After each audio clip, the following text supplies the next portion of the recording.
karena masing-masing mempertahankan omset. Jangan sampai dombanya pindah kepada gembala lain. Kok masih ada lagi orang percaya ya? Saya sudah jadi contoh. Saya sebagai sampel nih, contoh. Ikut saya dong. You come with me. Nggak mau mereka ikut. Para mereka katakan pendeta Yahya itu gila masuk Islam. Subhanallah. Astagfirullahaladzim. Saya katanya pendeta gila yang masuk Islam. Nah kalau begitu, mari kita kaji. Kita duduk bersama dan bahas. Saya yang gila atau ente-ente di dalam gereja. Kan begitu. Dari sisi logika saja, kitab sucinya sudah tidak rasional. Ini menunjukkan bahwa penulisnya kelewat pintar alias sinting, dan seluruh yang mendengar turut menjadi sinting, termasuk saya dulu. Jadi kalau saya masuk Islam, saya baru sembuh dari sinting. Coba cari itu Al-Quran. Kalau dapat satu kelemahan dalam Al-Quran, berarti memang manusia di atas hebat itu. Saya nggak usah suruh orang. Saya pertama sudah dapat ini kepalsuan ini. 800 kepalsuan ini saya sudah dapat. Terus saya ambil Al-Quran 15, karena Bible saya 15 di rumah, Al-Quran juga 15. Saya taruh di depan begini dan saya selidiki. Pertama saya buka tuh Al-Quran bilang begini, aku dapati kamu seseorang yang bingung. Loh, dia tahu. Memang waktu itu saya bingung, tapi di bawah footnote-nya, di bawah catatan kaki daripada Al-Quran itulah bagusnya Al-Quran. Di bawahnya ada catatan kaki alias asbabul nuzul. Jadi ada alasan-alasan turunnya ayat dan pernyataan-pernyataan yang sangat asing dijelaskan di bawah catatan kaki itu.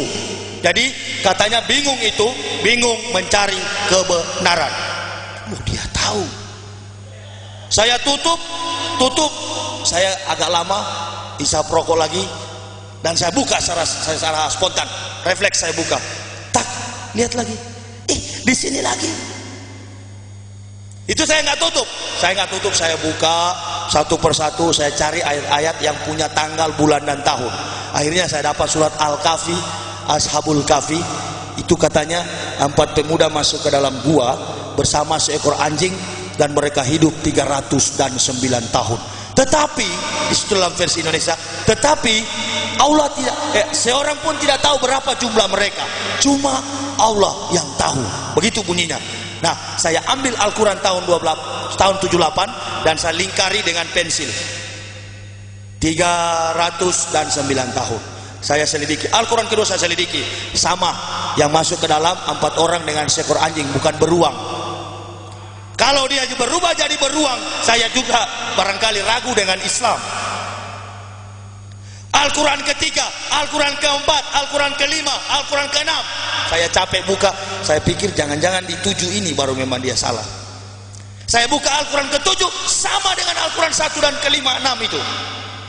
Sampai 14 Al-Quran, tinggal 1 Al-Quran.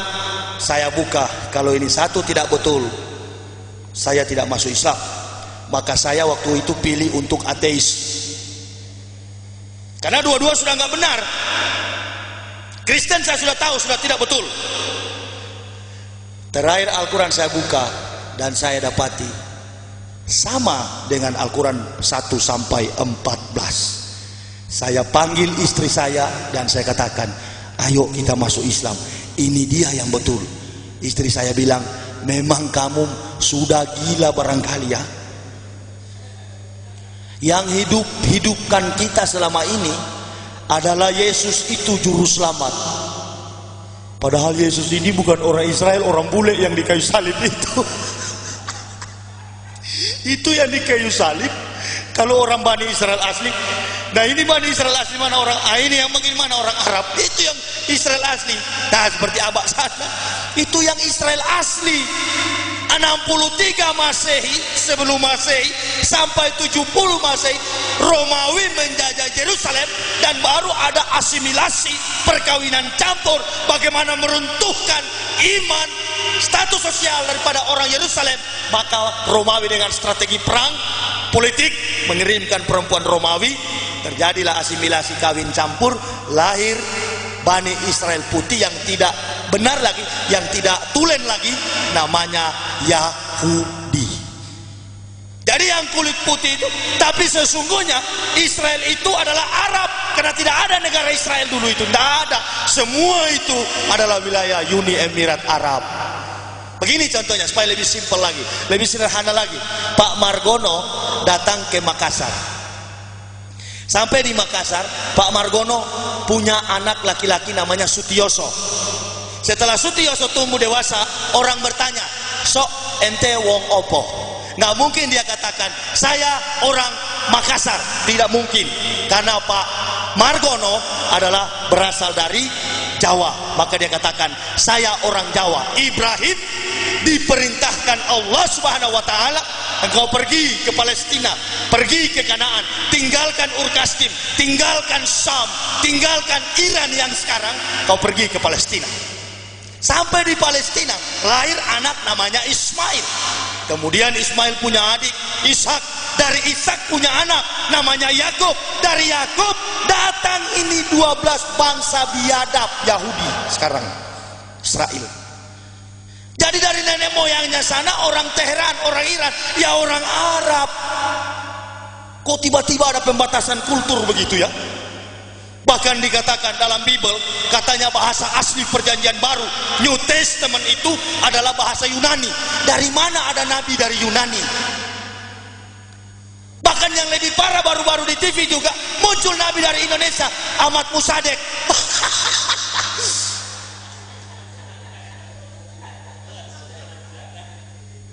Subhanallah, kurang ajar betul ya. Sedangkan dari Yunani masih diragukan status silsilahnya sebagai habaib.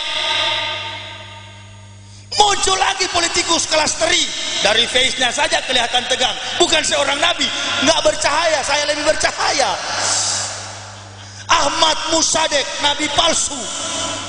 Saya ceramah di Makassar, kalau ada orang ngaku nabi setelah Nabi Muhammad, itu N diganti B, jadi babi, haram. Ya haram, bukan berarti dianya yang babi. Siapa tahu dia masih bertobat. Tapi manusia semacam itu jangan harap ada pintu taubat.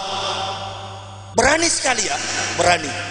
Isa sendiri jangankan pakai Al-Quran, pakai Bible, Old Testament, perjanjian lama, kitab Taurat dan para nabi sudah menubuatkan bahwa di kemudian hari akan tampil seorang nabi, penghibur, penolong di tengah-tengah kamu, yang kemudian namanya Ahmad bin Abdullah. Yahudi rubah karena bisikan Romawi. Jangan pakai itu. Bagaimana kita rekayasakan ini menjadi Ruach HaKodesi? Ruach HaKodesi diterjemahkan dalam Forensic Language London, The Bible International, di dalam kitab Bible International Amerika diganti dengan kalimat Holy Spirit. Dari Holy Spirit menipu orang Indonesia menjadi Roh Kudus. Perhatikan di dalam kitab suci Kristen saat ini yang mereka pakai, ada di dalam surat Yohanes 15 ayat 17. Di situ dikatakan Yesus menjanjikan penghibur. Di dalam ayat 17 dikatakan, maka aku menjanjikan kepada kamu akan datang di tengah-tengah kamu seorang penolong dan penghibur, yakni Roh Kudus. Mari kita kaji secara akal sehat. Dia bilang seorang, tetapi yang datang itu roh. Roh itu angin, sesuatu yang tidak natur, yang tidak alami, bukan berbentuk fisik secara antropomorfistis, nggak begitu. Jadi memang orang gila punya kitab, kenapa dipercaya saudara? Ya susahlah, memang orang Kristen sudah tertancap itu yang namanya dogmatika gereja. Nah kalau saya yakin hidayah itu memang dari Allah, tetapi hidayah tidaklah akan sampai kepada manusia kalau manusia sendiri tidak dengan perjuangan.